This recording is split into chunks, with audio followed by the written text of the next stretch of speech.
নমস্কার বন্ধুরা, তোমাদের সকলকে স্বাগত জানাই রান্নার ক্রিয়েটিভিটি চ্যানেলে। আশা করি তোমরা সবাই ভালো আছো। তো আজকে একটা নতুন রেসিপি নিয়ে চলে এসেছি। আজকে দেখো মায়া মাছ নিয়েছি আমি এখানে। মায়া মাছের চচ্চড়ি করব আলু বেগুন দিয়ে। তো তোমরা ভিডিওটা শেষ পর্যন্ত দেখতে থাকো। প্রথমে আমি আলু আর বেগুনটাকে কেটে নেব।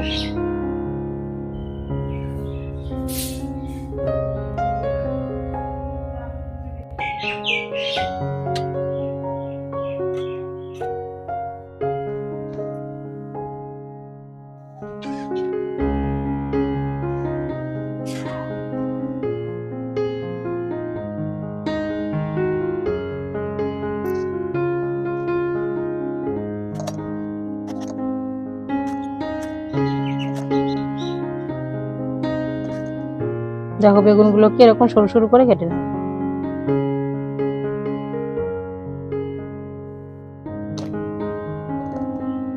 দেখো এখানে সবজিটা কাটা হয়ে গেছে, আলু আর বেগুন। যেহেতু ছোট মাছ তার জন্য আমি ছোট ছোট করে কেটেছি, একদম পাতলা করে। এবার আমি প্রথমে মাছটা ভেজে নেব, তোমরা ভিডিওটার সঙ্গে থাকো।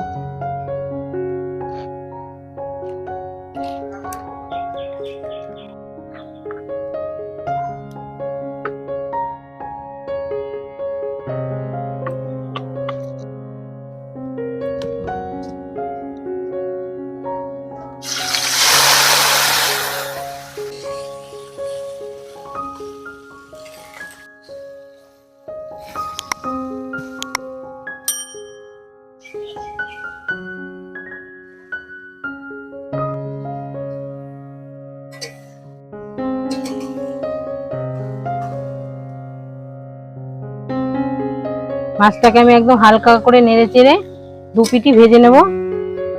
একদম কড়া ভাজবো না, লাল লাল করে হালকা করে ভেজে নেব।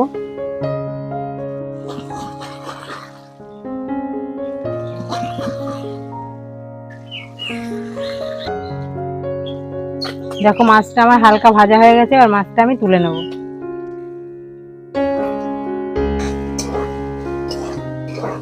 দেখো মাছগুলো আমি তুলে নিয়েছি। এবার অল্প একটু তেল দিয়ে দেবো। এই তেলের মধ্যে আর একটু তেল দিয়ে দেবো। এবার দিয়ে দেবো একটা শুকনো লঙ্কা আর একটু রাঁধুনি ফোড়ন।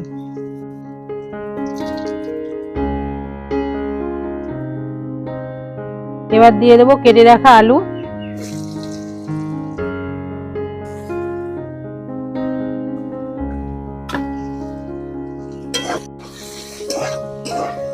দেখো আমি আলু দিয়ে দিয়েছি। আলুটা একটু ভাজা হলে তারপর বেগুন আর কাঁচা লঙ্কা চিড়ে রেখেছি সেটা দিয়ে দেবো। দেখো আলুটা আমার ভাজা হতে হতে আমি মশলাটা বেটে নেব। এখানে আমি জিরে নিয়েছি, আদা আর 3টে শুকনো লঙ্কা, এটা আমি বেটে নেব।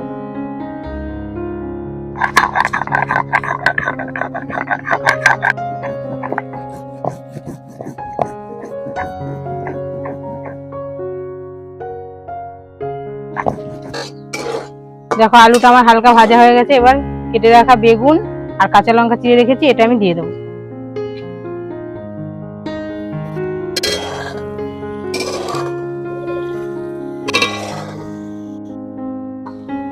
এবার দেবো পরিমাণ মতো লবণ আর একটু হলুদ।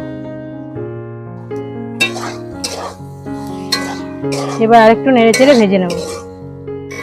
বেগুনটা আমি পরে দিলাম, কারণ বেগুনটা আগে দিলে একদম গলে যেত, ওর জন্য বেগুনটা আমি পরে দিলাম। বেগুনটা বেশ আস্ত থাকবে, দেখতেও সুন্দর লাগবে, খেতেও টেস্ট লাগবে। দেখো বেগুন দিয়ে আর একটু নেড়ে চেড়ে ভেজে নিয়েছি। এবার বেটে রাখা মশলাটা আমি এখন দিয়ে দেবো। দেখো মশলা দিয়ে দিয়েছি, আর একটু জল দিয়ে দেবো যাতে মশলাটা পুড়ে না যায়। এবার ভালো করে আমি কষিয়ে নেব।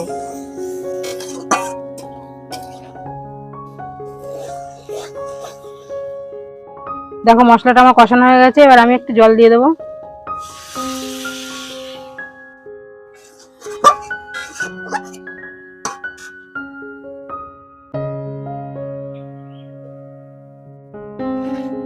দেখো এই মাছের চচ্চড়ির মধ্যে আমি পিপুল পাতাগুলো দেবো। এই পিপুল পাতাগুলো খেতে কিন্তু দারুণ টেস্টি, আর এই মাছের স্বাদ কিন্তু আরো দ্বিগুণ হয়ে যাবে এই পাতাগুলো দেওয়ার জন্য। এবার আমি এই পাতাগুলো দিয়ে দেবো।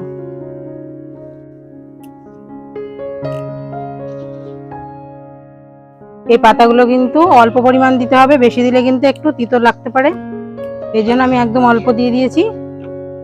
এবার আমি মায়া মাছগুলো দিয়ে দেবো।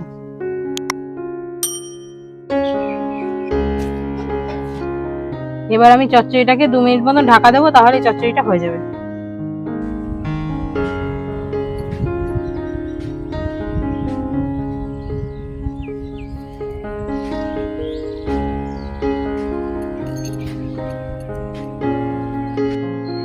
দেখো 2-3 মিনিট হয়ে গেছে। এবার আমি ঢাকাটা খুলে দেখি চচ্চড়িটা কিরকম অবস্থায় আছে। দেখো চচ্চড়িটা এখনো একটু ঝোল ঝোল আছে, তো এটা আমি শুকিয়ে নেবো একদম, তাহলে আমার চচ্চড়ি রেডি হয়ে যাবে।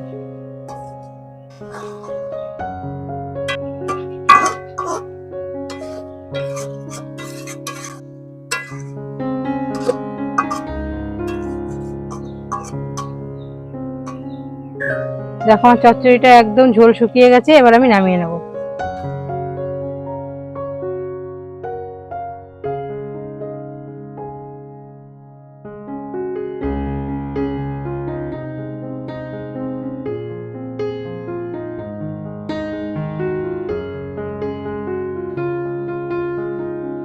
দেখো বন্ধুরা, মায়া মাছের চচ্চড়িটা দেখতে কত সুন্দর হয়েছে, এটা খেতেও কিন্তু দারুণ সুস্বাদু।